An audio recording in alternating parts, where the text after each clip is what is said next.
Thank you very much, everybody, for joining us for this CIDGA CIDRN Global Development webinar series entitled Strengthening Global Development Cooperation Against COVID-19, Opportunities and Challenges.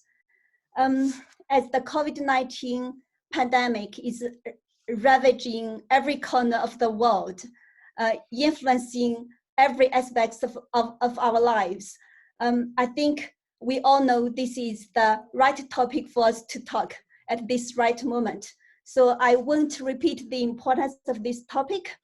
And tonight we are very much honored to have 8 very high-level distinguished speakers from different parts of the world. They all have very interesting experiences in development cooperation, either as policymakers, academia, and development practitioners. For some of them, they have all of these. So hopefully they are going to share a very, common but a diverse, differentiated perspective on this future development cooperation amid and post-COVID-19 pandemic. Okay, now our first speaker is Dr. Colin Bradford. Let me briefly introduce Dr. Bradford. Bradford had been a non-resident senior fellow at the Brookings Global Economy and Development Program since 2003, during which time he has worked on G20 related issues and global governance. He is a global fellow of the Global Solutions Summit in Berlin, a co-chair of China-West Dialogue, and a co-chair of Vision 20. Vision 20 is a G20 informal engagement group. And as a senior USAID official representing the United States at the DAC, he was heavily involved in the development of international development goals in the mid-1990s at the OECD, and later in the transition of them into the MDGs. So Dr. Bradford, now the floor is yours. Well, thank you very much for inviting me, and thank you for my good friend Richard Carey for including me in this, without whom the IDGs would never have been formed, I can tell you. Masood, good to see you too, and good to meet all of you who I've not met before. So let me just quickly use my time here to steer you towards the China West Dialogue website, which is www.bu.edu/PDF/CWD. Pretty simple. So that will, if you've had a time to look at that, this will save you lots of time in terms of understanding what we're about and seeing some of the details of it. The other thing we've managed to do is we have a global table at the Global Solutions Summit in Berlin, which you can get to, which just went up yesterday, which again, in a very quick order, can give you a quick idea of what we're about. So very briefly, I'm going to run through that quickly and then say some things about the key ideas that are driving this. So the basic purpose of the China West Dialogue is to avoid another bipolar competitive era, which in the global system, which seems clearly to be emerging now and seems very difficult to change. So what we've tried to do is to reconceptualize the toxic US-China relationship to a broader China-West relations, which involve Canada, Europe, Latin America, some leading countries and people in Asia, etc., to rebalance the cooperative and competitive elements in the global order, to go beyond the tensions in it, to deepen and widen the scope of professional negotiation. And this is one place where the Global Solution Summit comes in, which had 1,600 people from over 100 countries last year, from every discipline and every profession you can imagine. So it is a place, as I say in my keynote video on the Global Solutions Global Table website, which I hope you can have a look at. is the Global Solutions Summit itself is a place where some of this China-West relationship can get sorted out. And there's a lot higher degree of trust, and the basic discourse is knowledge-based rather than ideologically based, so that there's a good chance to ramp up a different sort of discourse and a different sort of relationship right there in that particular forum itself, which has links to the G20. So the idea is to de-link the plethora of outstanding issues and challenges before us from the geopolitical security tensions, to pluralize the relationship, as I said, between the US and China to a much broader one, to reframe the 21st century global order, and to confront the challenges that we face, which we posit to be the central challenge is not the global order, but the social challenges now. I mean, if there's any lesson out of the COVID-19 crisis, it is that it's a people-to-people interconnectivity that is actually the cause of this, not any kind of other conduits such as trade, investment, or the internet that defines globalization these days. So the central, and the people that are most impacted, of course, by the COVID crisis are the people who are the most discriminated against in the current systems that we're in. And Boston, the Chelsea, the downtown Boston is a neighborhood of color, and that's where the incidence of COVID-19 is much higher than it is in the rest of Massachusetts. That's typical of the whole world. And so the point is that this is a moment in which it seems to me, for once in economics and politics, people come first, and that of course means the planet first also. I think there's a point at which, and so the SDGs become quite important now, because that brings together the entire array of sectors that address the people problem and the planetary problem at the same time. And so I think, so what we have tried to posit there, West dialogue, is the degree to which the challenge is to both go inside out by putting a primacy on the social issues now first in all of our countries, not as a development issue, but as an issue that affects the middle class also. And to work from there to the global outside to the global order. The way the Bretton Woods system worked is we had a set of values and a proposition, namely the Washington Consensus, which was in the global order in the exterior, which was meant to induce and incentivate policies and changes internally. So it went from the outside in. So what we're positing here is the need to align the social order with the global order, and the global order with the social order, so that the global order, changes in the global order, reinforce and systemic changes in the social order. But of course, the global order won't change unless the social order does, because it's the disequilibrium in the social order which is driving nationalism, which is disrupting the global order. So that we see this as being absolutely interconnected. And this is a very large climb to transit economics from a concern for inflation, exchange rates, and balance of payments to worrying about people first is a big ask. In American politics and politics around the world, to shift towards a primacy of the social disequilibrium over profits is a big ask.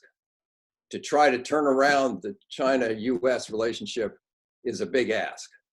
So we're not unaware of the difficulty of this. So, but it seems that we have to try, and we have to try to take advantage of the COVID crisis precisely to try to turn the corner on all three of these different things. So I've only got a couple of minutes left. Let me just try to quickly run through these with you, but you can find details both on the VU website and on the Global Solutions Summit website. The first is Ian Johnston, a professor of politics at Harvard, has written a wonderful article in which he's not only asserted, but demonstrated that there's not a single global order, but about 7 or 8 global orders. And that the behavior of the US and China in each of those orders is very different. And so there is an element of cooperation and competition to balance in the different orders changes.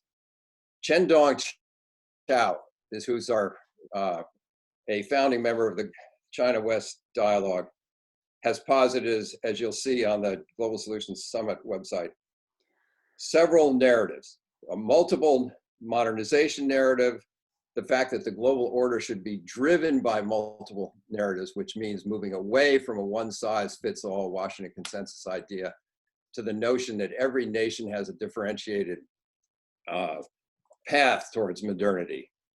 This is crucial. This is a crucial insight. And he posits the need for an open and inclusive global order, not an exclusionary one of people, of countries getting together that are like-minded, like in the G7. And that fits with a concept that I put forward of the fact that all economies are mixed economies. So the binary between a state-run economy and a fundamentally market-driven economy disappears once you face the reality of the fact that every economy, including the United States and the UK, by the way, are mixed economies. So these things fit together. These ideas flow together in a way where we see no reason why the West cannot accept Chen Dongchao's idea of multiple narratives. And if it did, then, and we move away from these binary choices which are not limited to the state versus market economy, we could in fact reconstruct the global order on the basis of much more cooperation between the US and China on the one hand, but it needs to be broader for sure for other reasons.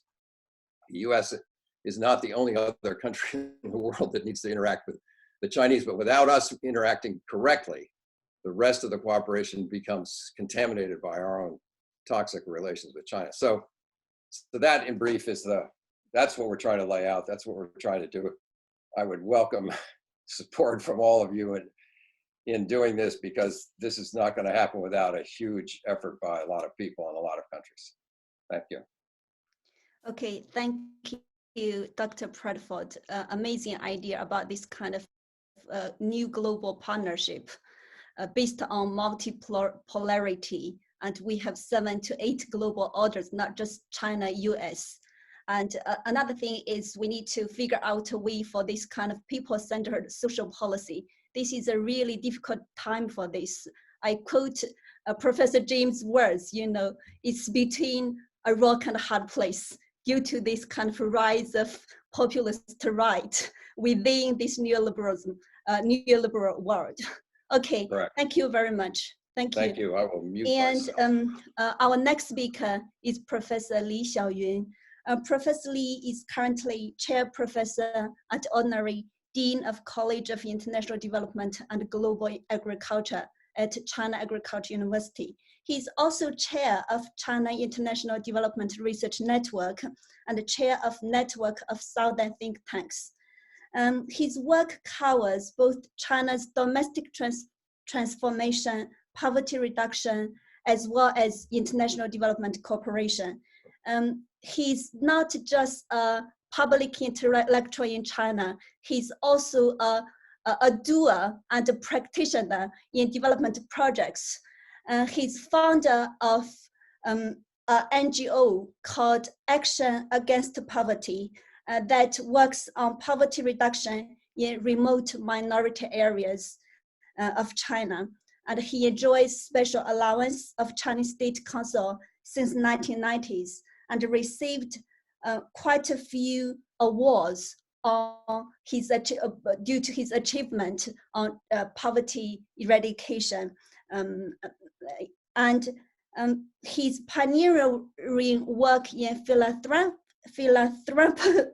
philanthropy has won him the reputation of top 10 philanthropist of the year 2018. And Professor Li is a very enthusiastic development practitioner. The village level development project, designed and implemented under his leadership, has helped the villages both in China and in Africa out of poverty. All these villages, all these projects become star projects. Professor Li is currently working in Yunnan and in several remote minority villages. And he will speak us from Yunnan now. Professor Li, please. Thank you very much, Changhong. for your very long and bitter abusing time introduction. Sorry. Anyway, and it's very good advocacy for my personal profile actually, and I like it. I like it. I'm happy to that. I'm happy to. Thank you very much. And it's very nice to see everybody here. And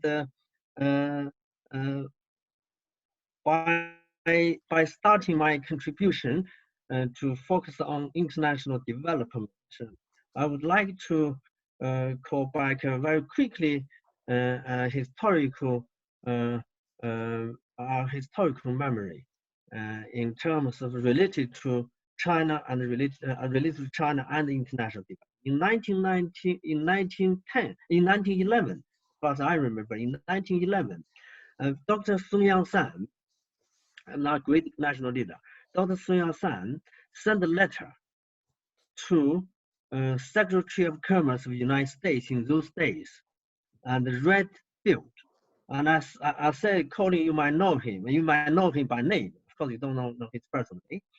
And Dr. Sun Yat-sen wrote a letter by saying that supporting China to industrialize China by the United States will not only help China, but also help the United States, as well as helping the whole the world.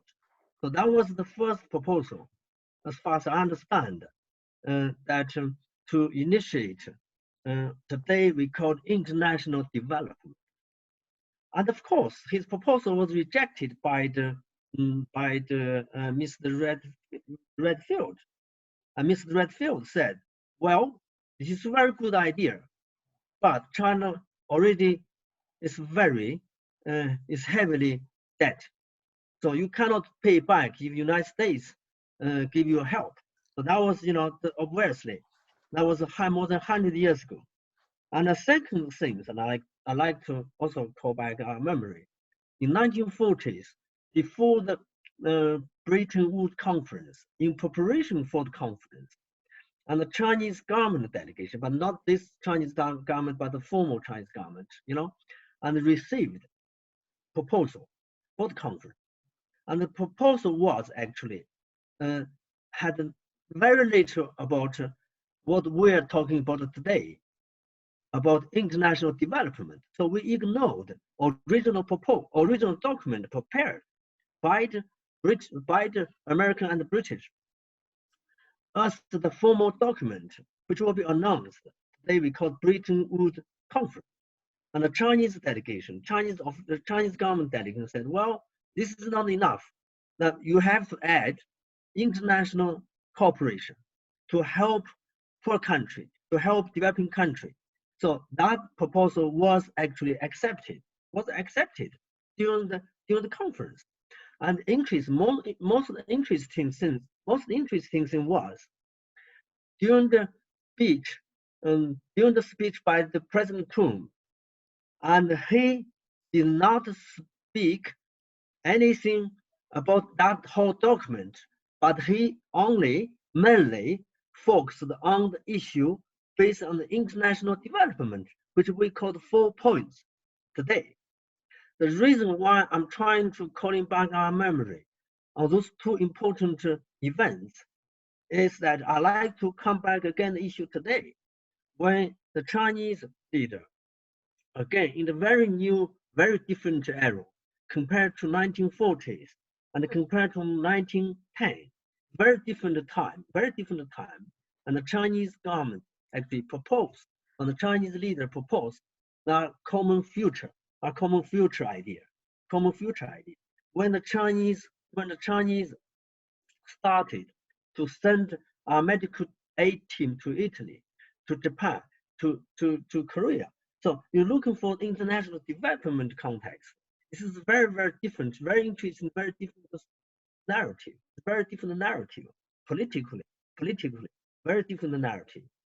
And that is the issue. So what I'm worried about is much of the impact of COVID-19 epidemic is that my point is that since the 1940s, the two issues help us reach consensus. I would not say consensus for everybody, but I would say basically global consensus between the developed countries and the developing countries in those days. There are two issues. One, we focus on the basic human life, and humanism and human progress. That was very much a long time based on the Western culture, Western value, ethic, from the religion's perspective, a different perspective. So you see that kind of history. We see again coming back again to another issue based on not entirely. If we just remove the geopolitics and the Cold War component adopted very heavily in end of 1940s and 1950s as a basic interest of American diplomacy, and another component very much influenced by the European civilization, humanism, and start from humanism. So we all started to jointly develop another ideology called developmentalism.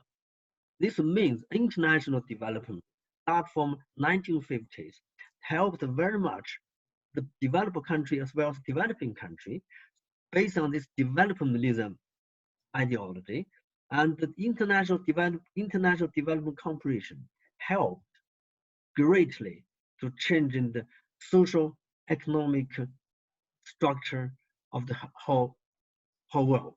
If you look today's Africa, look for today, if you see, I'm in the countryside, I'm traveling the countryside 20 years ago. I was here. It's a very, very poor country.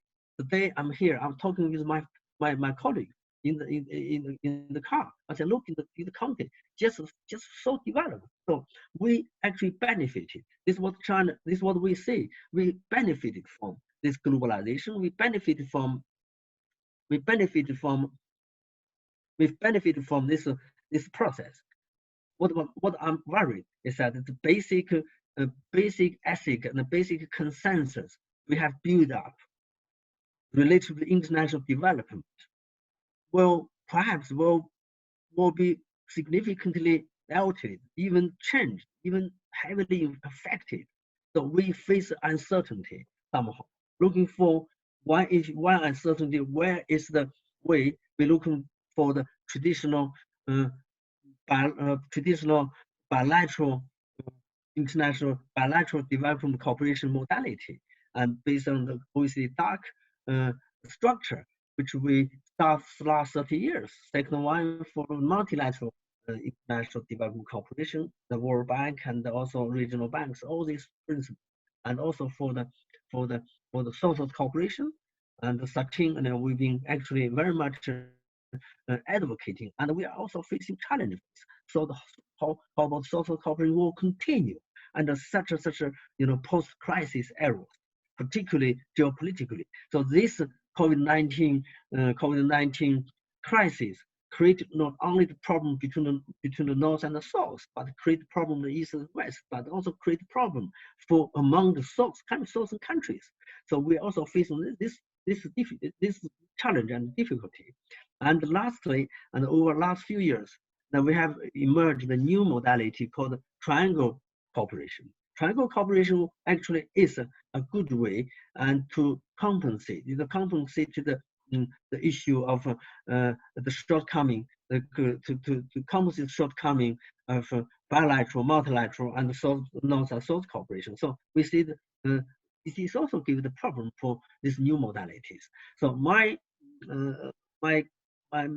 main point here is that the COVID-19 crisis will perhaps have a significant impact on international development cooperation modality in the future, and how we're going to cope that kind of a change in the future.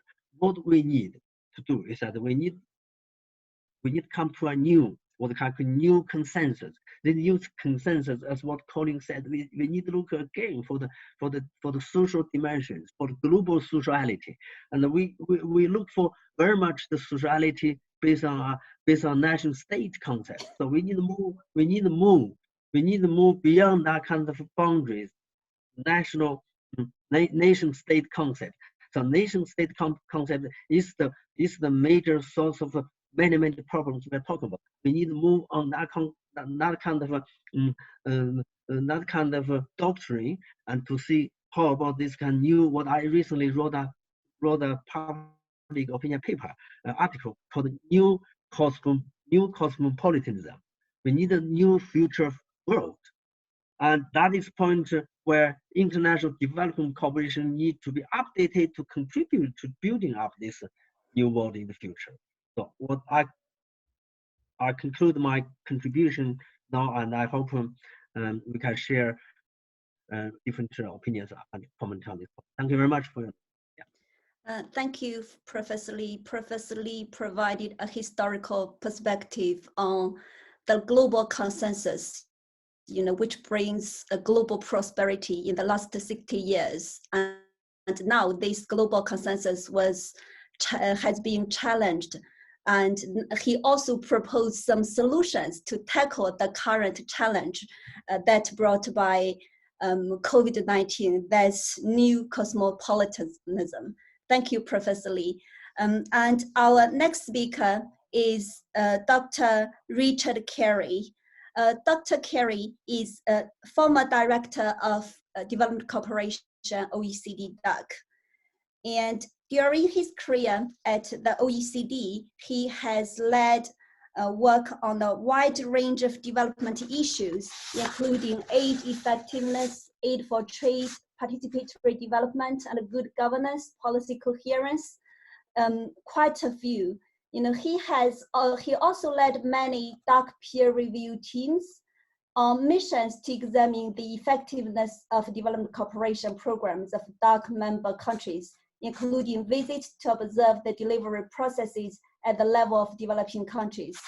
And currently, Richard Carey is a senior fellow and a senior advisor of African Center for Economic Transformation, working on the modernization of infrastructure project cycle in Africa.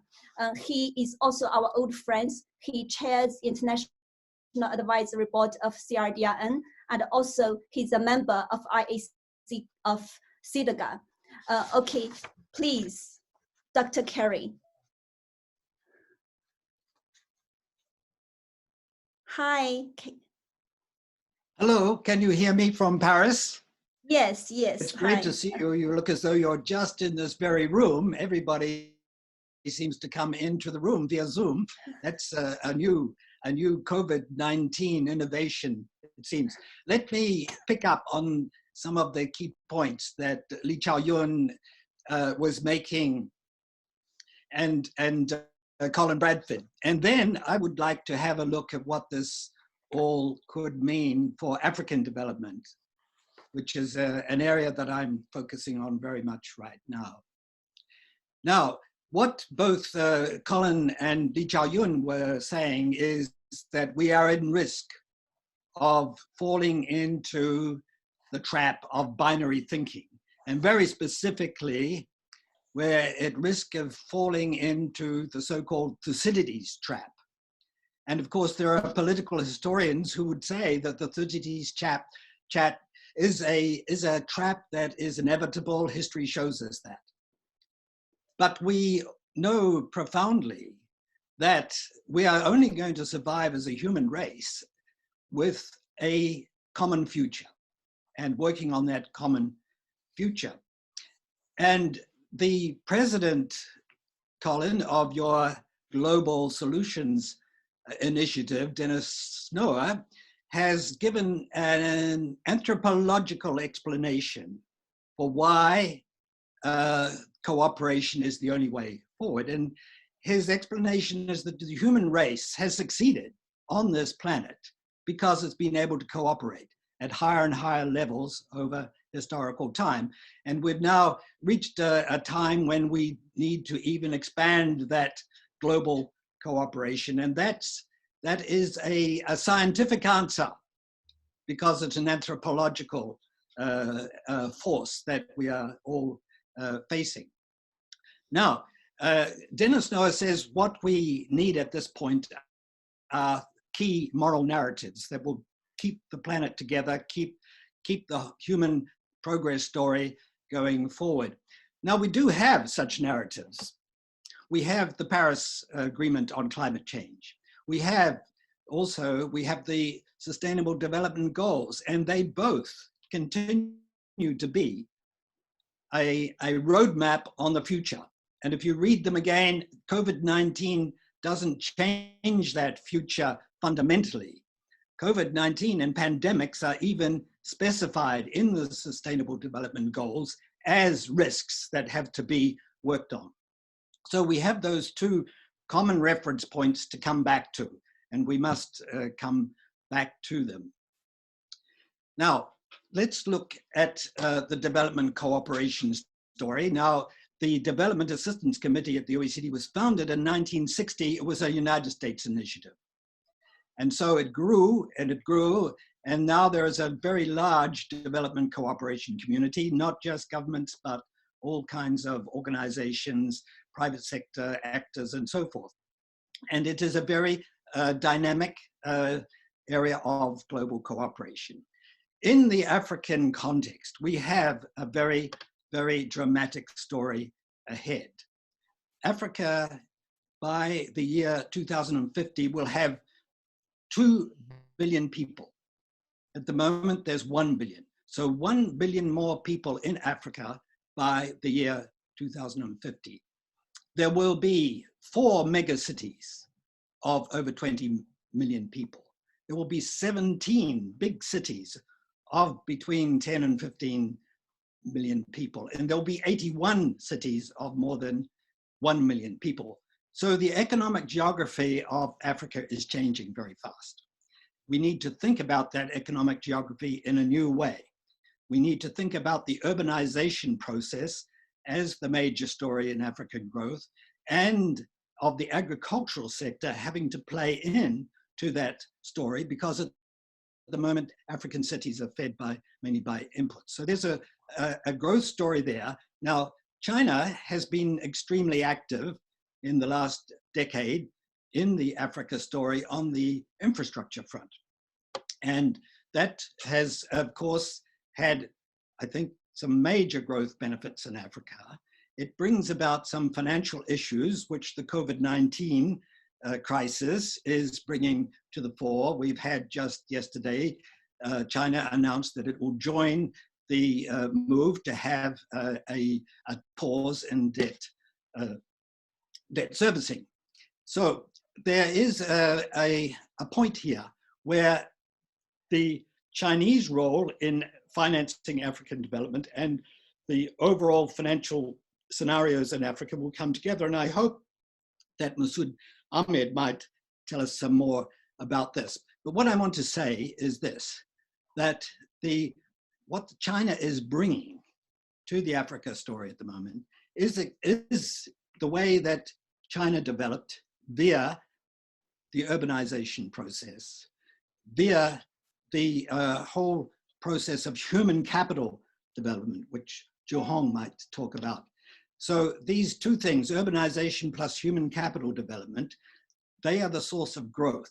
And then the source of financing African growth will be rising national savings rates and rising tax revenues. So we have to have financial scenarios that can be up to the task of financing these next 3 decades of African growth. China has the Forum for China-Africa Development in Cooperation in Senegal next year. So it seems to me that here there will be a major point where the COVID-19 episode will have to come into play in the China-Africa relationship. And the way forward for the next 3 years, but also beyond, will be an extremely important point in the international agenda for us to all look at. Ahead of that, we will have G20 meetings. We will need to see a very active degree of international cooperation around development financing and around the whole Africa story in the next few months. So I'm looking forward to the rest of this seminar. Thank you, Chun Hong, for pulling it all together. Thank you, Richard, for your nice comments, nice point of view. You know, now we move from Professor Lee's a little bit pessimism to optimism from your opinion. You know, yeah, Dr. Carey just tell us, you know, even we have COVID-19, but the roadmap for the future, like SDGs and Paris Agreement on climate change are still relevant. And China can play a very important role for Africa's growth. He reiterated the 3 important areas: urbanization process, human capital growth, and provides some financial resources. Thank you very much. And now let's welcome our next speaker, Professor Zhou Hong. Professor Zhou is Director of Academic Division of International Studies, China Academy of Social Sciences. And she's also the committee member of National People's Congress Foreign Affairs. Professor Zhou was director of the Institute of European Studies and vice president of China National Association for International Studies.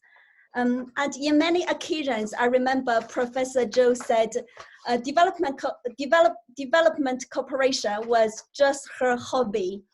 By Googling her, I found Professor Zhou actually is a historian. You know, her PhD was on comparative history, and her research covers history of thinking, history of politics, history of foreign affairs, China's foreign aid, and international affairs. And her latest book is about China's foreign aid in the last 60 years. And now let's see how a historian viewed the future of development cooperation amid and post the COVID-19 pandemic. Please, Professor Zhou. Well, thank you, Chun Hong. Thank you for inviting me to this occasion. It's quite an experience. I'm excited. And also thank you for doing this thorough research about my background. Yes, I'm trained as a historian, but I have done a lot of other things. I just want to follow what previous speakers have said. I'd like to make 3 points. Just to follow my previous speaker, Richard, who said about SDG.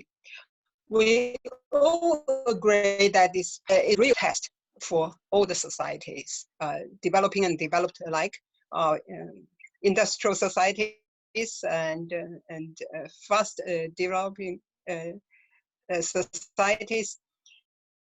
And it tested not only the relationship between the government and people, the government's policies, the ability to mobilize resources to combat this crisis, but it also severely damaged economy and in some societies, society itself.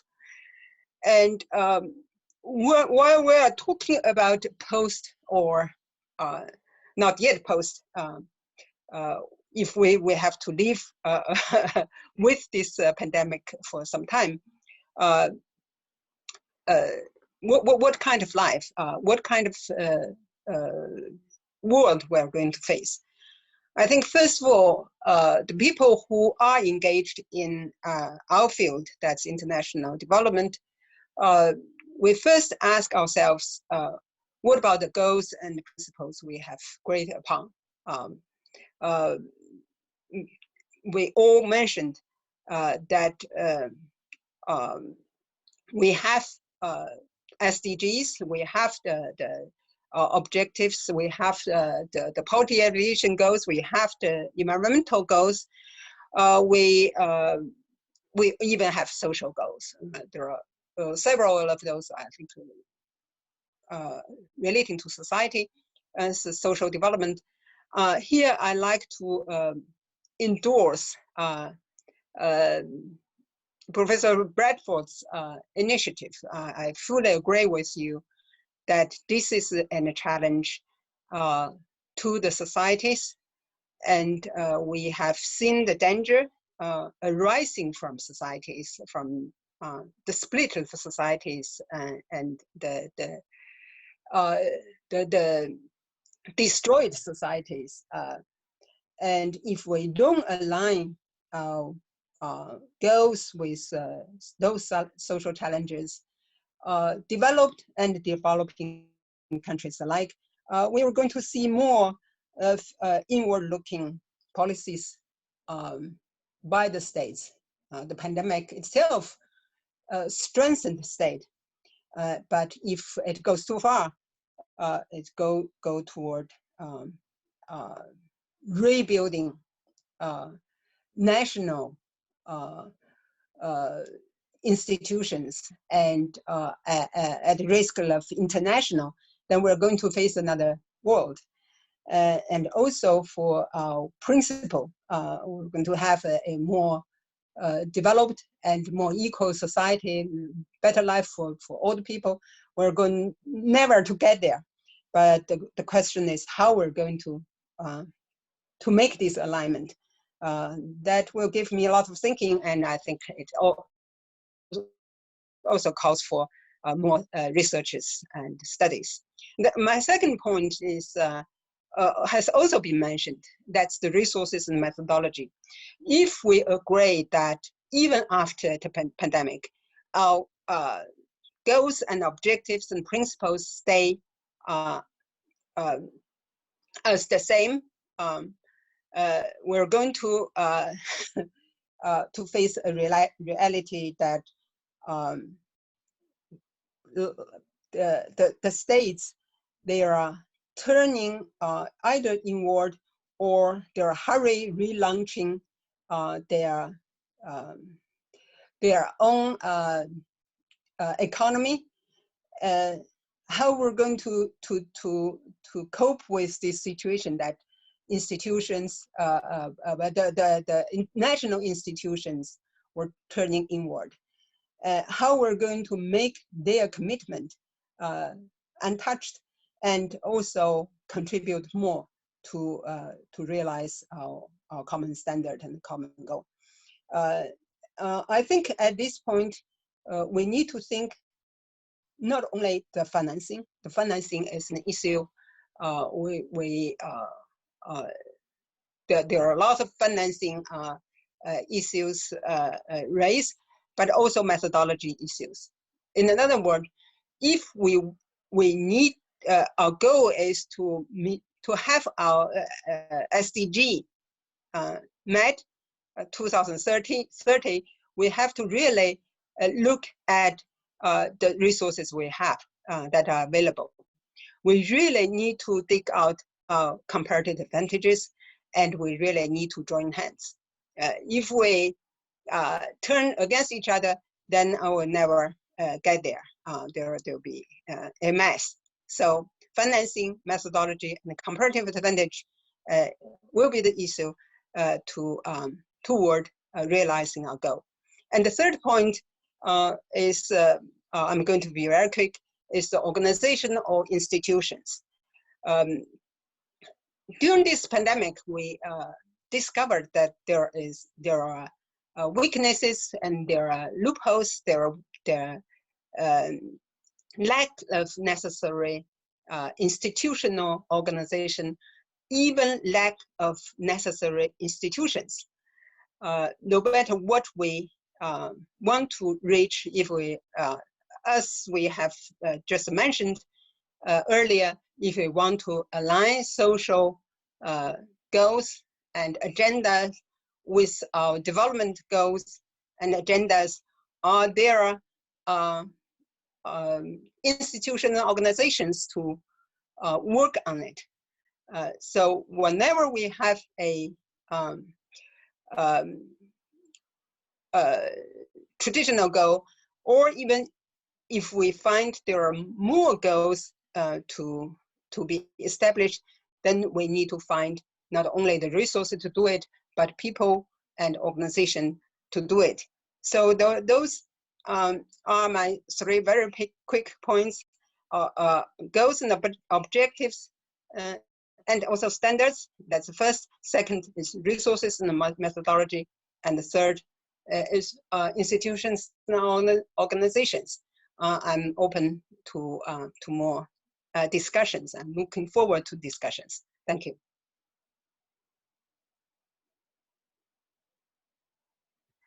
Thank you, Professor Zhou. Professor Zhou raised a very important question, probably a task for all of us. How can we achieve equalitarian world, to create a more equal world during this very divided period, caused by this deglobalization and COVID-19.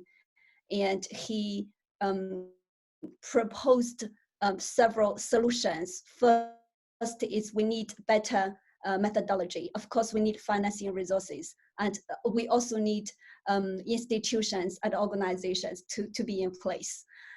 Okay, thank you, Professor Zhou. Now let's come to next speaker, Professor James Purcell. Professor James Purcell is a professor of development studies in the International Development Department at the LSE, where he served as head of department and director of the Crisis State Research Center, and now directs the MScs in development studies. And he's also a member of IAC of CIDRN and a member of the British Academy's South Asia Committee.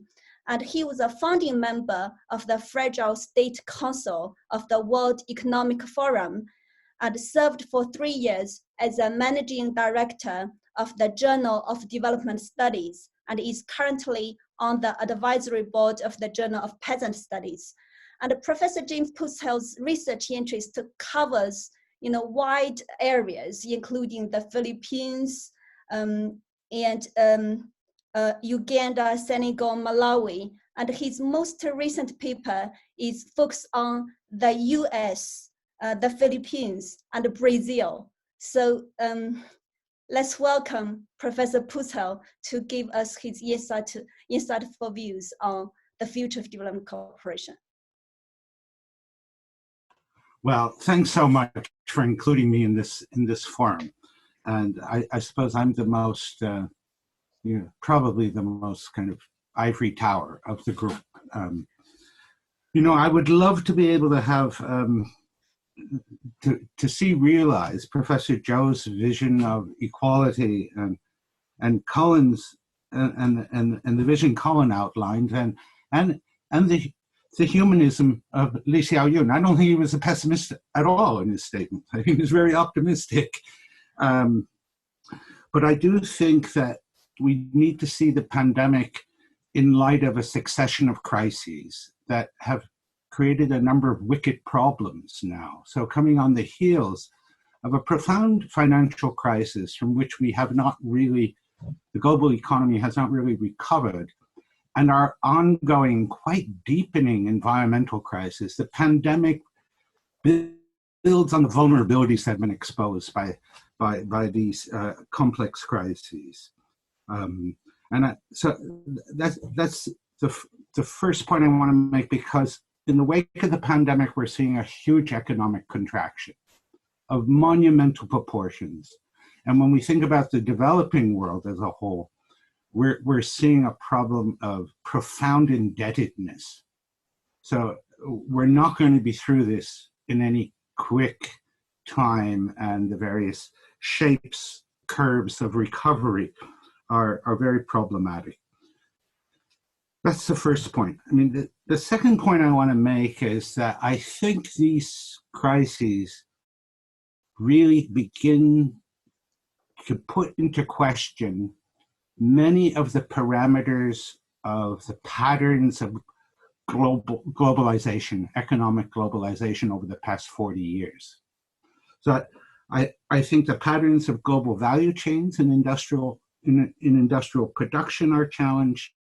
The patterns in food production and food chains are challenged, and the extent to which advanced economies and disturbingly so many developing economies depend on services is really put into question today. So, and finally, the patterns of globalization of finance.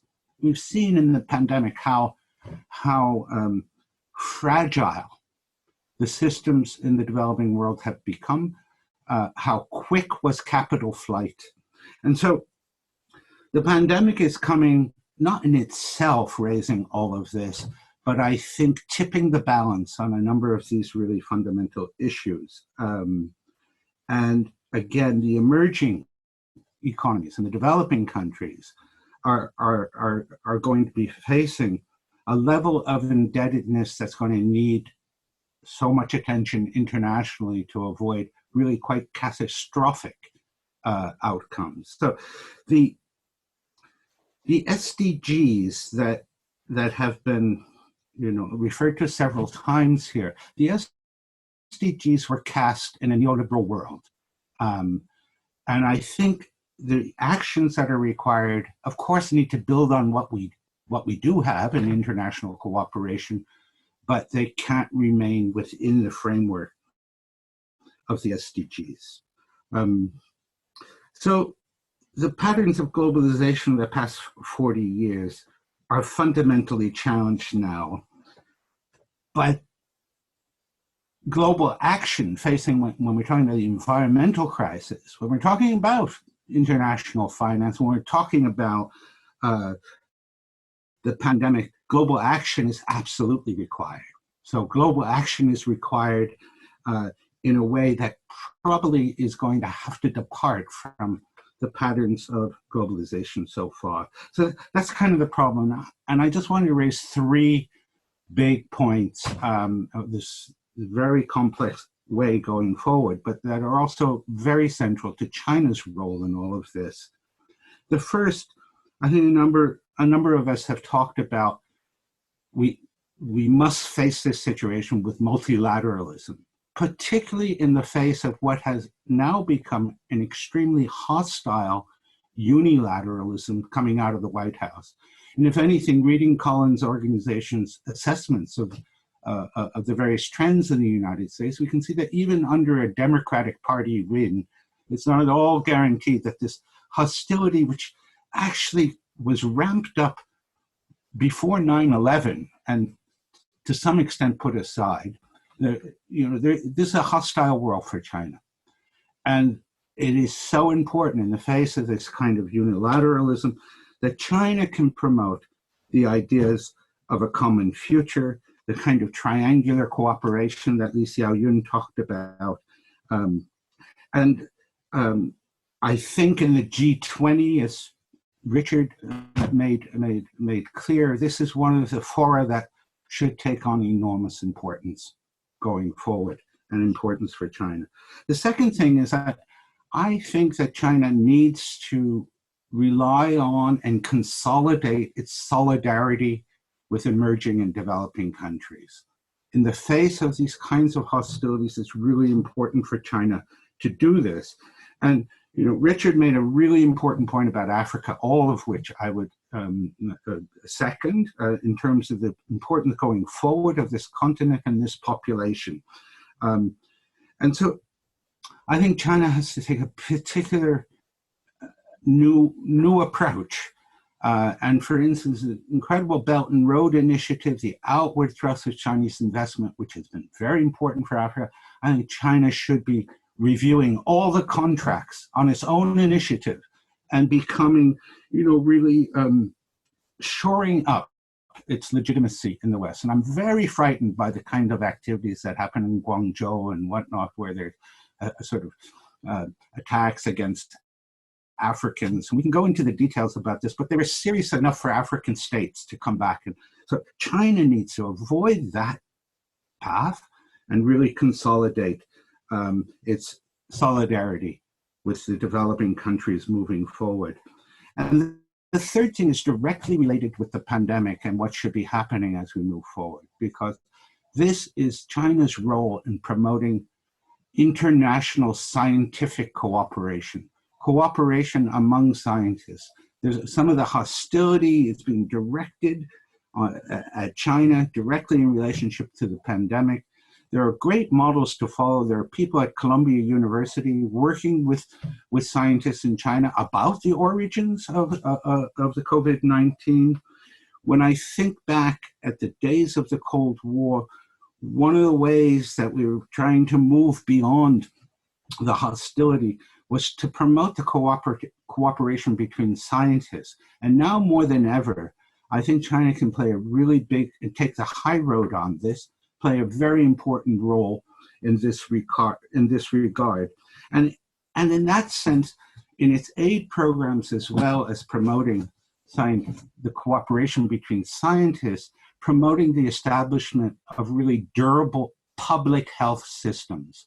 And these are health systems that really need to go beyond what's been put forward in the SDGs, need to draw on China's earlier experience, which is much closer to what Africa and poorest countries need, of barefoot doctors and preventative medicine, but a notion of public health that is not a commodified health, which again breaks from the kind of dominant patterns that we've seen in globalization. So I think these are just three of the kind of directions I would like to highlight at this point, and not underestimate the severity of the years of crisis coming up. Thank you. Thank you, James. Always, very critical opinions, right? Yeah, why I understand why you see Professor Lee is optimistic. You're more pessimistic than him. But, James proposed three good points. The first one is, we certainly need multilateralism. The second, China should consolidate solidarity with emerging and other developing countries, because we have new approach and we need to avoid the mistakes made by the Western countries.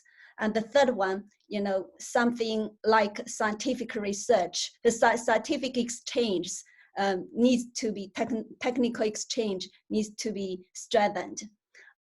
Okay, thank you, James. And our next speaker is Ms. Mo Xiaojing. Xiaojing, are you there? Yes. Yeah, Ms. Mo has been working in the Chinese Academy of International Trade and Economic Cooperation, the think tank affiliated to the Ministry of Commerce of China. She is currently the Deputy Director of the Institute of International Development Cooperation. She is involved in initiatives related to international development cooperation and China's foreign aid policies. And she has participated in many important aid policy studies entrusted by the Ministry of Commerce, as well as China's International Development Cooperation Agency, including the first and second white paper on China's foreign aid, and China's mid and long-term country programs, research on constructing China's overall foreign aid statistics systems and reporting mechanisms, etc.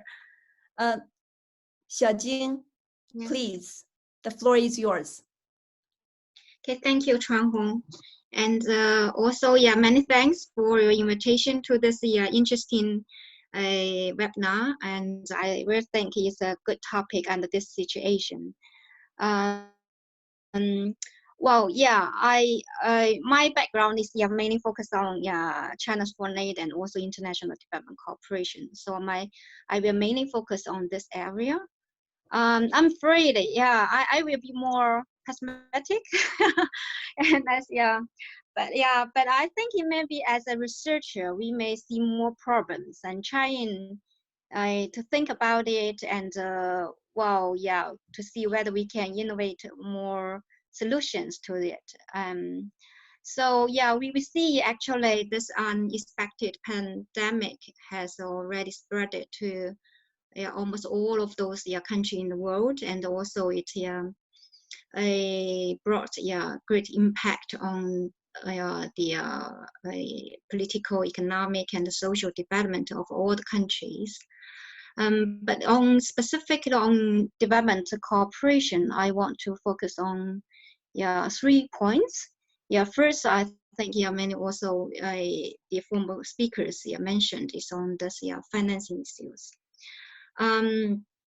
Since the pandemic has hit the global economy severely, I'm afraid that's the development cooperation finance, there will be a big gap for development finance. Most of those DAC members also suffered from the epidemic, and also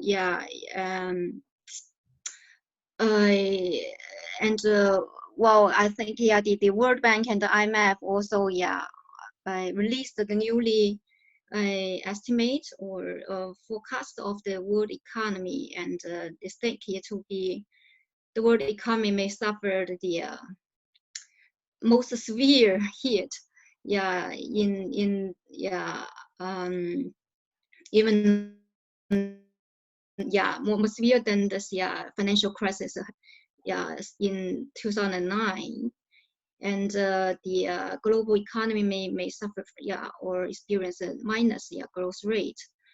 So under this situation, I think and also now actually for the next a phase of this COVID-19, maybe the African countries and also the South Asia and Latin American may also feel a tough situation for this pandemic. So this needs for development cooperation finance and also the support in I think social and economically are huge, but actually, as I mentioned, most of these developed countries and also including the emerging economies also suffered this epidemic. I'm afraid I just worry. I think maybe well the supply from the supply side this year will also be shortage of funds because of this domestically they need finance to support their own economies and for prevent this epidemic. And so that's the second lay. I think whether development will see more suffer from this nationalism and populism. I think there are already some of these trends before this COVID-19.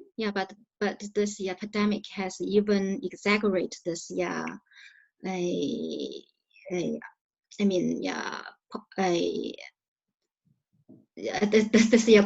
nationalism, and so I think under this domestic tension or pressure, we will see probably I think the development cooperation will more connected with national interest, and we already see actually there are a lot of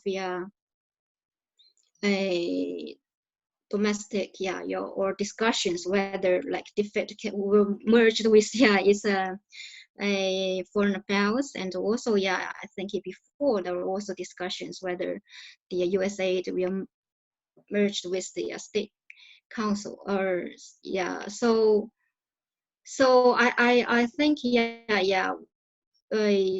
if this since there are still a lot of uncertainties in the pandemic, if the situation is getting even worse, I think probably this kind of domestic pressure will be even more severe, I think. So So, and also, yeah, I also worried whether, actually the multilateral organizations, will be also suffer from this, influence, because, probably, to support national interest, bilateral channel would be better choice. And also, in this epidemic, I think, some multilateral organizations have already been challenged. So whether the situation could be improved, it also needs, the cooperation. I mean, and also support by most of the states of the world. And certainly, I think it probably, because the epidemic itself will also have this influence on a lot of just as the speaker said, on the economic and the social side, development of the countries, especially on developing countries. It may also bring some other crises, like in food security, and also probably bring more influence on this regional conflicts. And also, well, because of the pandemic, and I think, at least in this year, actually, many of those development cooperation finance turn to support the public health and or for this humanitarian assistance in the control the epidemic. So whether after that this the pandemic will also influence the distribution of global development cooperation finance or exchange the channels, it's still we'll see whether like other goals in SDGs will be affected, like environment and also some other poverty reduction sectors. So even though I think there were a lot of challenges under the situation, we still think it could also be a good time to stop and think whether we need to think of more innovations for development cooperation, and also I think I think Dr. Zhou also mentioned we need to think more about the modalities or methodologies, and also as most of the speakers think, I think we still need to stick to multilateralism, and even though it may be difficult, but I think we at least we need to try make more tries on this, and so to reach a better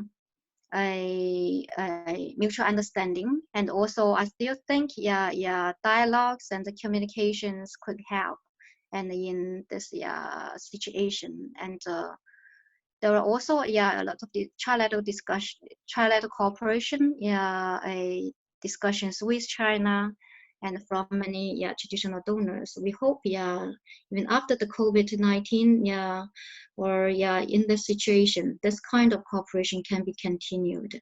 So it needs a lot of efforts from all sides. We still want to see more a optimistic future. Okay. Thank you. Okay, thank you, Xiaojing. We do see your pessimism here, and yes, a lot of proposals have already mentioned by previous speakers. So we can only need to learn and reflect on our own actions. I agree with you. Thank you, Xiaojing. And our next speaker is Dr. Masood Ahmed. Dr. Masood Ahmed is president of the Center for Global Development. And before he joined the center, he served for 8 years as director, Middle East at Central Asia Development of IMF, earning praise for managing director Christine Lagarde as a visionary leader. And also, Masood served as Director General Policy and International at UK government's Department for International Development. And he also worked at the World Bank in various managerial and economist positions, rising to become vice president in poverty reduction and economic management. And we know Masood is also a scholar. He's a leading expert on Middle East economics, having served on the advisory board of the LSE Middle East Center, as well as on the World Economics Forum's Global Agenda Council on the Middle East and North Africa. Okay, Dr. Masood Ahmed, the floor is yours now. Thank you very much, Chang.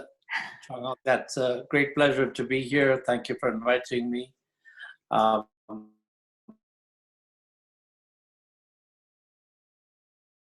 By the participants, panelists so far. So at this point, let me try and just add a few points to the conversation. And I want to focus very much on the impact of COVID on development and development cooperation, rather than on the broader question of international cooperation. And I guess the point is that this crisis is going to have a very wide-ranging and long-lasting shadow. And at least in 4 ways. First, prospects for development, for developing countries, are going to be set back quite significantly. I think Professor Purcell and Richard and Chajing all made the point that the growth numbers that are coming out from the international institutions all show that for the first time, per capita incomes are going to fall in every country in Africa, pretty much over the next year. And my expectation is that you will see no growth next year, right? So I think this is a serious setback, and that will have an impact not just on health, on living standards, but it will also have an impact on the ability of these countries to finance their development projects. If you think about our financing model, it was reliant on an increasing share of the cost of development being financed from domestic revenues being mobilized, and more revenues would be mobilized over the next 5 years. I don't think that is going to happen. So the first thing I think we have to recognize is that we're going to see much greater need, first to catch up with the loss that's going to happen, and then to build on it. And we have the 2030 agenda, we have the 2030 goals for the world and for each country. We have to recognize that we will end up pushing the likely outcome unless we do something different.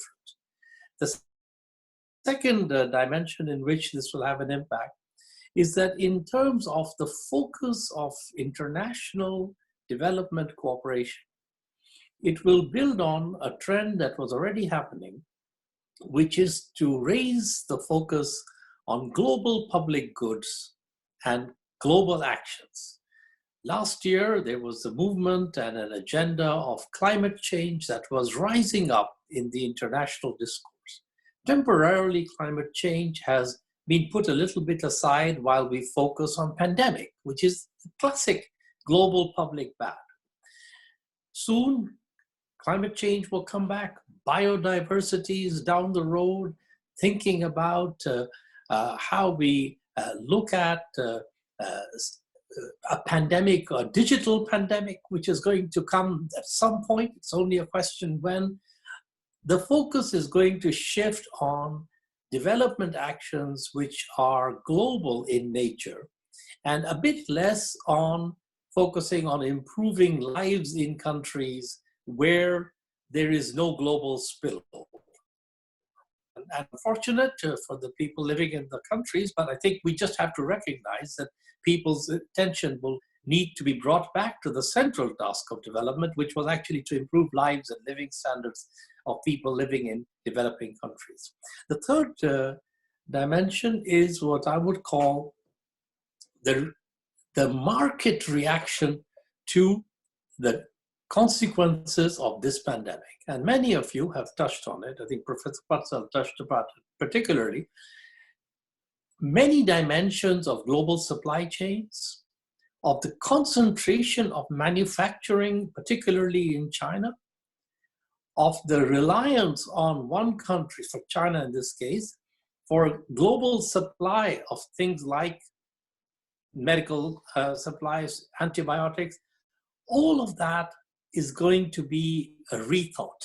And we will see over the coming decade some revisiting, rebalancing of the drive between pursuing cost efficiency, which drives you to a certain model, and pursuing national security defined very broadly, which will take people to a different dimension, and finding a new balance. Now that will have an implication for development, because developing countries can both be hurt by that and could benefit from it, depending on how they position themselves in that chain.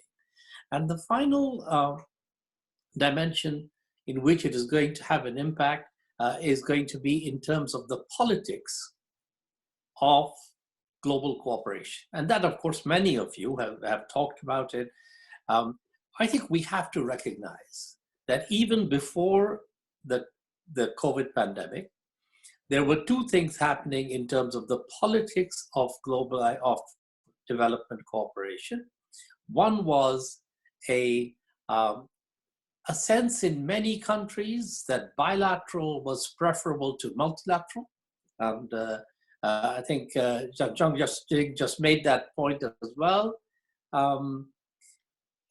You know, if you think about many countries, they begin to have reservations about globalization, about institutions that are global, about institutions over which they don't feel they have as much control. And so there was a move towards trying to do things nationally rather than in a cooperative way. And this will only add to that. And the second way in which it will affect it is the simple bilateral relationship between the United States and China, the two largest economies and two largest powers in the world have a very difficult relationship right now. And it's probably more difficult than it's been for a long time. And the consequences of that will spill over into the way in which one thinks about multilateralism. And because both of these countries have big roles in the multilateral system and institutions that we have created. And so the big challenge, I think, is, to my mind, it's not to think about multilateralism or cooperation versus unilateralism and non-cooperation. It is to define which are the spheres and areas where you have to find multilateral solutions, not out of commitment, but out of necessity to solve the problem. And there are a number of these. The more global the problem, the more you need to find cooperative solutions to be able to have any workable solution. There are other dimensions of development where I expect that it will be more competitive than cooperative. And I think the role for us in the development community is to try and carve out how to make development outcomes most effective in a world in which multilateralism and multilateral cooperation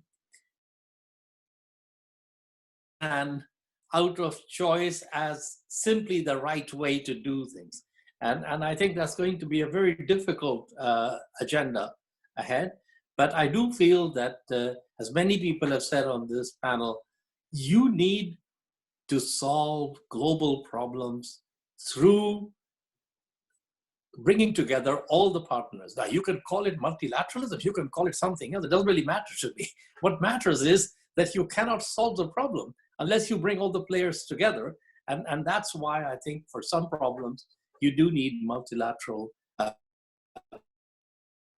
cooperation to provide outcomes. And in other areas, the degree of multilateral cooperation necessary will be a bit more variable, and it'll be a bit like variable geometry in finding the solution. So I think that's partly the future that I see in terms of the politics of how one goes about it. So I guess in the scheme of things, I am neither, it's not a question of being optimistic or pessimistic. My objective is to see how we get the best outcome in the world in which we live for the poor and vulnerable people living in the parts of the world which we've been calling the developing countries. So with that, let me stop. Thank you very much. Thank you, Masood. Very touched to the topic opinions,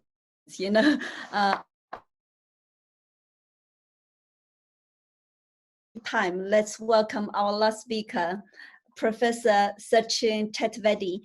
Professor Sachin Chaturvedi is Director General at the Research and Information System for Developing Countries, a New Delhi-based policy research institute supported by the government of India. And he was a Global Justice Fellow at the Macmillan Center for International Affairs at Yale University, and he works on issues related to development economics involving development finance. And he's also on the board of the Reserve Bank of India, and he's on the editorial advisory board of IDS Bulletin, Sussex, UK. Please.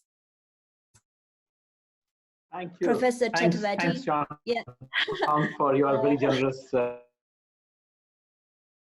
Being the last speaker, I have a lot of choices and I have very constrained options to make.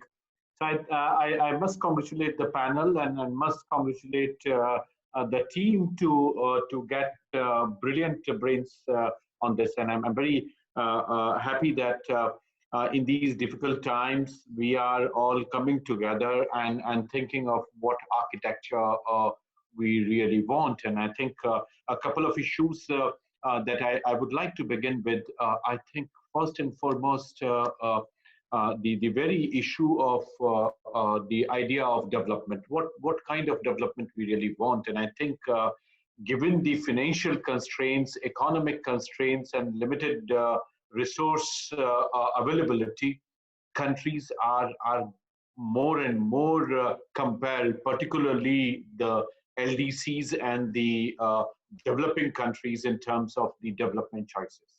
And that, I think, is a huge post-COVID limitation that we would face. And I think the new development model, as Colin very rightly said, we are out of the.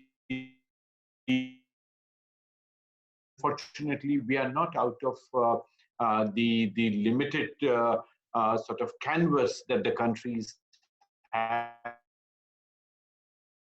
choices, but delivering on the fundamental challenges economies are facing. And that way, I'm reminded of 1996 Human Development Report, where we were told about why the growth-centric development model is something that we have to shun away, and we need to see the challenges emanating out of 5 limitations to the growth process.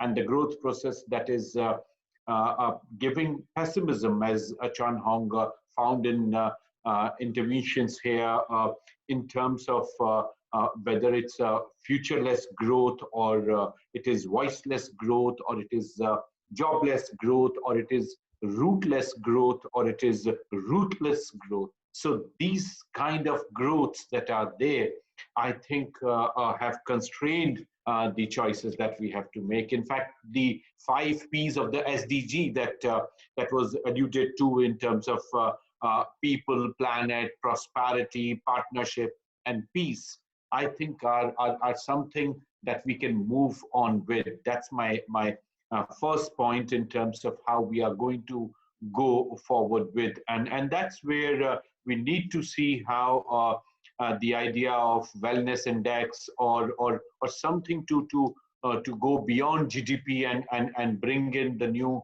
dimension of index of wellness to see our equilibrium with biodiversity and the choices that are there. That's my first point. So development model is my first point. My second point is about the national strategies of the partner countries, and that I think development cooperation would have to see. And that's where the role of the national and international vision for development and ethics of partnership, I think, is important. The new development cooperation would have to be morally responsible, would have to bring in ethics in the development cooperation. The limited resource availability probably would constrain the repayment ability and capacity of the countries. And that's where the ethics and morality of our development engagements would come in. It would hinge on trust. It would hinge on development beliefs. So the countries that are able to provide assistance, countries that have resources to support partner countries, also have the responsibility to see that they are on the right compass of moral and ethical value systems. And I think the way we have left that behind is not correct. We have to bring that back in our canvas, and that I think is important. That was my second point. My third is about cooperation and not competition. And this has been articulated by several panelists here, but I would like to see cooperation and not competition at 4 different levels. First and foremost is no competition between state and market. So we have buried the Washington consensus. We do not want it to come back. We want a balance between market and state, but we also want balance between civil society and the state. How we make it not a voiceless growth, we make it a growth with voice. We bring space for people. We bring their participation in the economic growth and process. And that's where we need to see that we do away with. There is also no competition between developed and developing countries. So North versus South, or South's preference over the modalities of North, as Professor Lee Xiaoyun rightly said, triangular cooperation. So we want to go together, we want to go stronger together, but there is also a sense of responsibility. So that would have to be delineated in major ways. My fourth point is about the way development cooperation would strengthen the multilateral system.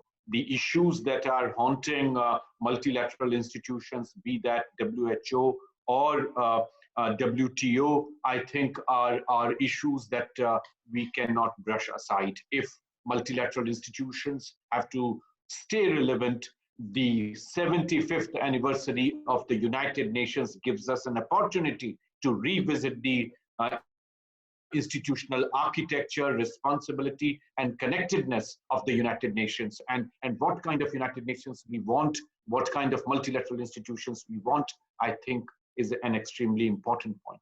My last point is about the huge recession that COVID-19 is going to trigger in.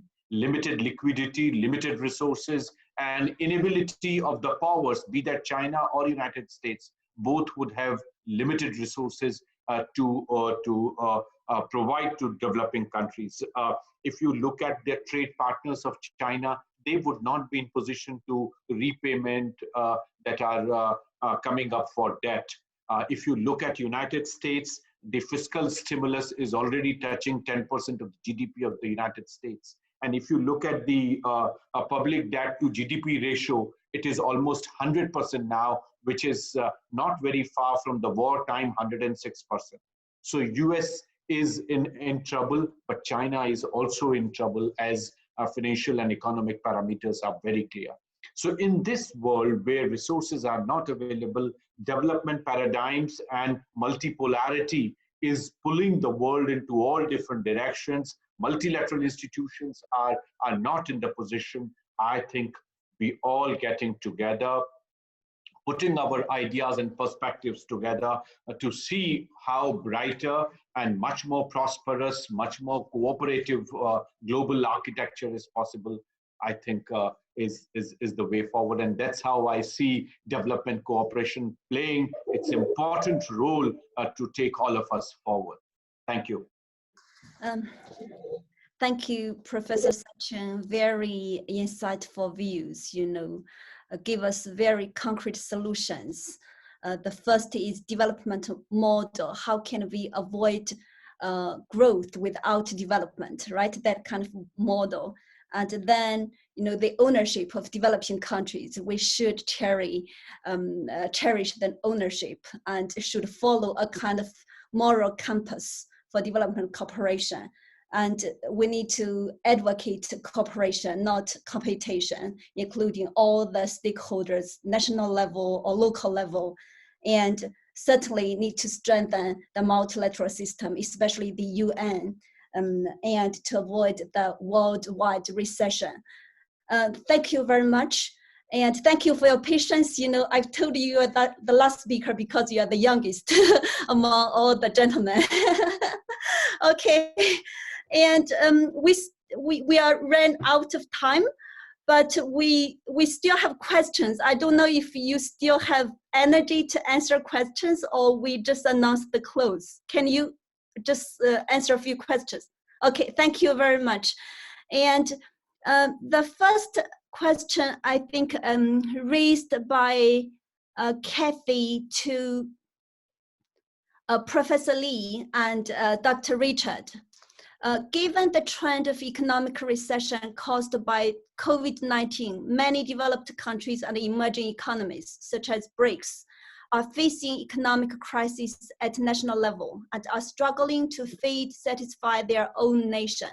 Would there be a trend for traditional emerging donors to cut down finance in development cooperation, offer less grants? In addition, will multilateral platforms such as UN face more financial strains and play a less critical role in the new global order? This question also goes to Mr. James Purcell. So that's the question. Who want to go first? Okay, Professor Lee. Very quickly, thanks, Kathy, for your question. The first, obviously, and the COVID-19 created problem is no longer, it's no longer the issue of forecasting. This is reality. It's reality. Therefore, from the financial perspective, I think that basically the aid traditionally we have been providing for last 60 years will have to be changed. So this will mean over next few years, international development cooperation will go into a changing era, and what we are familiar with, that like grant will have to be changed. So and at the same time, we can't see that we can't take as a two group like traditional providers and emerging providers any longer, because there will not be any monolithic group among each group any longer. In the future, there will be a lot of change of how international development cooperation will be provided. There will be change. So I would say personally that the developing country and developed country will have to go into a new stage to work together to build up a new form of cooperation. And that new form of cooperation, what I would say, is requires a new consensus. Otherwise, I don't think that we will continue to have what we had before. So that is the point. Yeah. Okay, thank you, Professor Lee. Richard? Yes.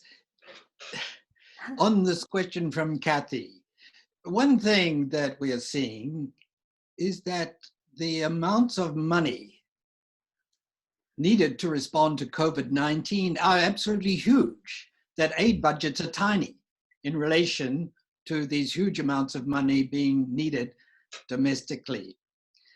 So while we can't expect aid budgets to be cut, at the same time, it's not going to be a major way in which donor countries can save money.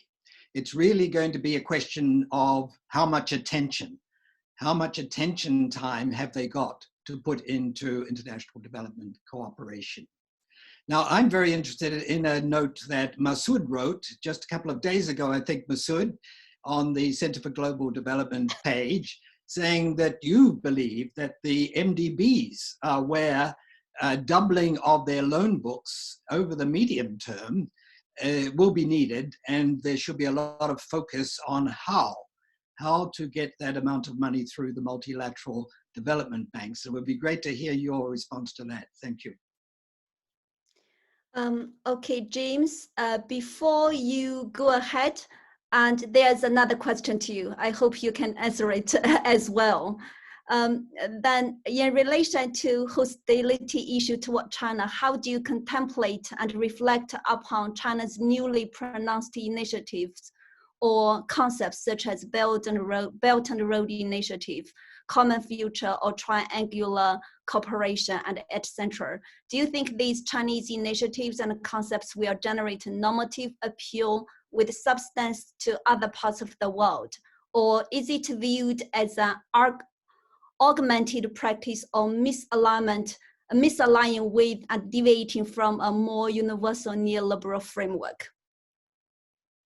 Yeah, thanks. That's the one I wanted to answer anyway. I was just looking at the questions.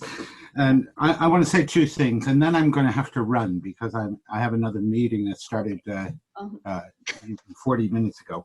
But try to make it short. But yeah, so just really briefly, I think it's absolutely strategic. The Belt and Road Initiative, a gigantic initiative and outward thrust by China, is so strategic now in the face of what will be, as my colleague Masood emphasized, profound debt crisis facing the developing world. So the question of finance becomes extremely important, and it would be fabulous. And it's great that China has signed on in the G20 initiative to delay debt repayments, servicing. But I think that China needs to take the really high road. It needs to take a hit on the whole lending structure to BRI. It can't, stick with what has been the past idea that some 25% maybe of this lending could be put aside. I think China, to consolidate in a hostile world, should be taking up the upper or the high road and looking at and working out and not waiting to be responsive around the BRI. And this will be strategic for China in the kind of context of the developing world going forward. And the last thing I want to say before I unfortunately have to say goodbye to this fabulous group of people is that in terms of COVID and the pandemic, this health crisis globally is not going away anytime soon. And for me, one has to say science, science, science. In the face of the more the disappointments we have in national leaderships around the world, et cetera, it's all around this. And China, instead of getting involved in any tit-for-tat propaganda over this, should really promote the role that scientists and scientific knowledge have to play going forward. And on that, I'm afraid I have to say goodbye, but it's been lovely to see all my friends here and to meet the people I have not met before. Colin and Masood, again, good to see you. It's a long time since you were kind of around, and Sachin, and of course, all of you, my colleagues in China. I miss you. I hope there'll come a time when lockdown is down and I could visit again. We'll see. But please, everybody take care, yeah? Thank you, James. Thank you for your great input and contribution. Look forward to see you soon in either London or Beijing. Okay. Thank you. Bye. Have a great day. And Bye-bye. yeah, our next question, let me see, goes to Masood, I think. Yeah, said about your third point, talked about market interest and predicted more national security in place. Most developed countries follows free market order and less intervention from state level. Do you think such countries will sort of reorganize their market and supply chain mechanism and draw more focus to national reserves, such as staple food, medical facilities, etc.? So just, I think, a quick answer on that, and unfortunately I also have to leave, which is, I think that the relationship between the state and private sector is going to be revisited in terms of particularly security of supply chains. And it won't be the case in every sector, but the most obvious ones you can see now, the international effort to try and develop vaccine is not being left entirely to the market. There's very much involvement of states, of philanthropies in trying to accelerate the production of a vaccine and ensure its delivery worldwide. Similarly, I think more broadly in the pharma industry and then beyond that, food, you will start seeing a creeping focus in terms of security of supply as determining balancing what would be a purely market-based approach to supply chains. And let me also just use this moment to say one final point, if I may, which is what Richard said. I think that the contrast between what rich countries have done quite rightly in terms of addressing the pandemic and its economic consequences at home, which is essentially to say we will spend whatever is needed. We've already committed over $8 trillion to that objective in rich countries. And the approach that we are taking so far in practice in terms of addressing this issue in the rest of the world, which is to diagnose it as a once in 50 years problem, but to treat it in terms of a response as a somewhat incremental issue, rather than to have the same kind of mindset to addressing it, is not sustainable. And we will have to change that and find a much more ambitious approach to dealing with this problem in the rest of the world, because we cannot solve the problem in rich countries until we have solved it everywhere else. So it is part of the solution to our own internal management of this pandemic that we must solve it also in the rest of the world. And I think that is intellectually something we all accept. It is not yet something that has been internalized in the political discourse and in an emotional sense. So I think that's the next part of this objective. Okay. Madam Chair, can I just say to you, Masood, before you leave, on your third point, you said something like the relationship between cost efficiency as a basis for resource allocation and national security needs to be rethought. And let me just leave you all with this observation. What I think we've realized, some of us in the economics profession have realized for some time, is that market prices aren't shadow prices for sure, don't reveal real scarcities. And what's been revealed in the COVID crisis has been the social value of people.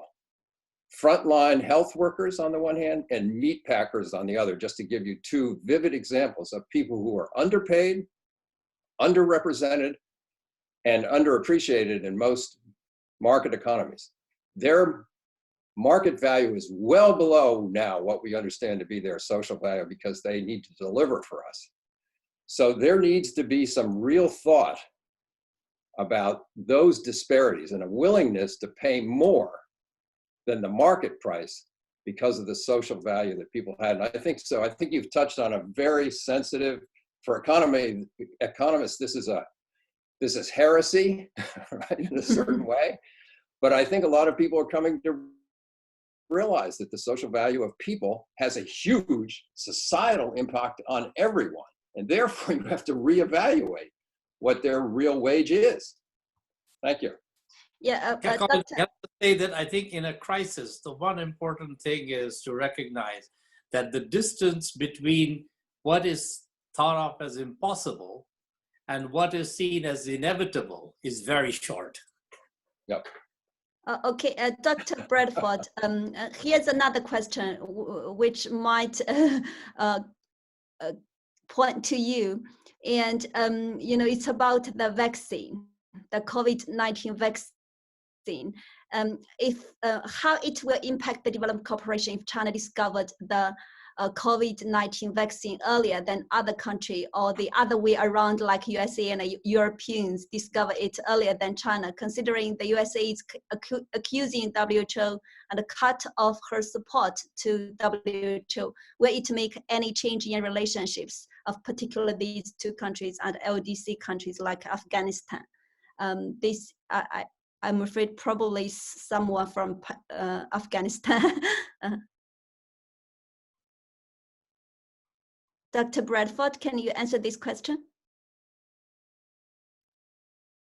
Oh, sorry, I cannot hear you.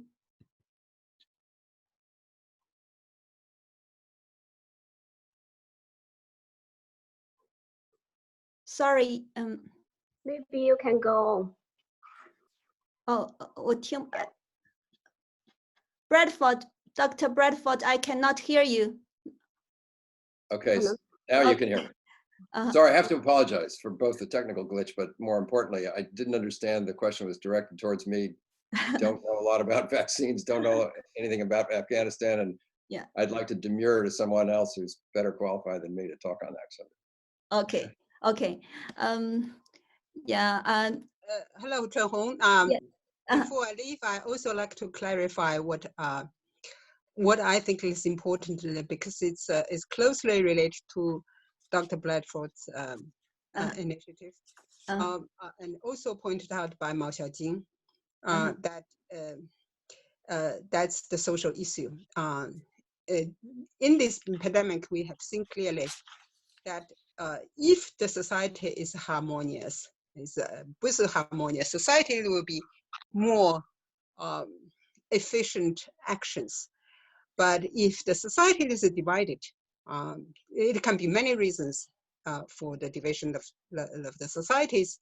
Then you see the international behaviors also split, and this cause is very clear connections between domestic and international relations. In that case, I think it is important to look at it.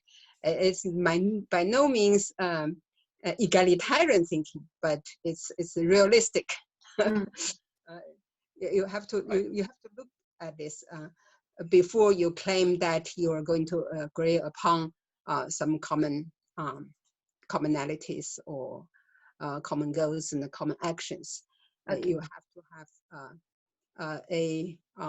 to understand the state.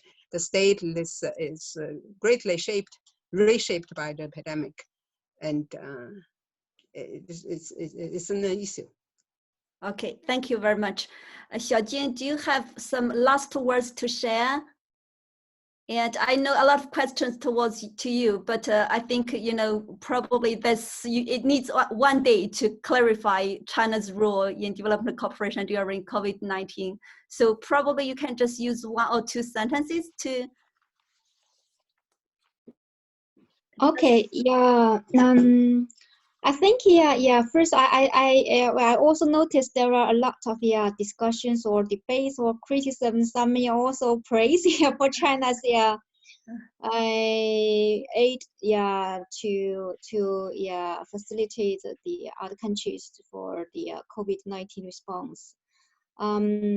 Well, I think first I think we hope take it as a humanitarian assistance, so not to politicize this activities. I think as many panelists mentioned, is people's lives comes first, and so we should put other discussions later, or and second, I think I also noticed there are also some discussions, whether because China also actually provide a lot of assistance to developed countries. In this case, I mean, like Italian and also Japan, and also and also many European countries and also US.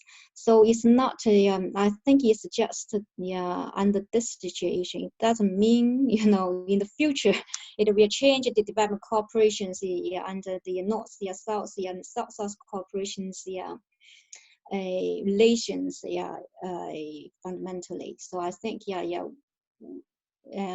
the pandemic will anyway, and maybe it may take some time, but I think the relation we still need maintain this South cooperations characteristics.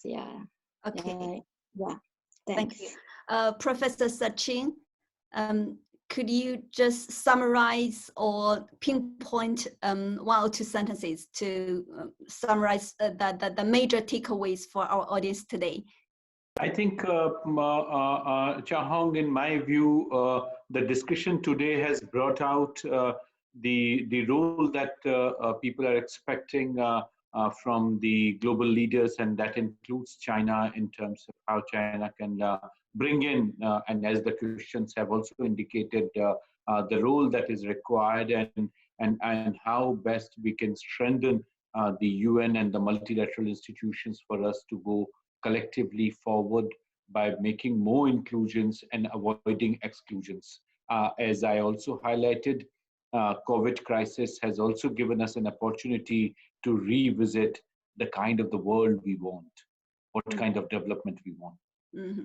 Thank you very much. Thank you. Thank you all. Thank you all the distinguished panelists. That's really great ideas, and thank you for your patience, and for our audience. That's really a great evening. And Professor Lee, do you have anything to say? Probably just a note of acknowledgements. Unmute your microphone. I think thank you very much for your excellent and thank you all for the participation and the great contribution to this very updated issue. I'm looking forward to seeing all of you, and some of you maybe in US, or we planned, and in Paris, but I hope we will see all you in China for this year. Thank you very much for your coming. Thank you. Thank you. Thank you. Thank you. Now, thanks again for your great contribution. Look forward to meeting you soon. Now let's close this webinar. And for anyone who's interested in our upcoming webinars, please stay tuned. We are going to organize a series of webinars, and we are also calling for partnership with different partners. If you are interested to organize activity with us, please contact us. Thank you very much. Thank you. Thank you. Thank you. Goodbye. Thank you. Goodbye. All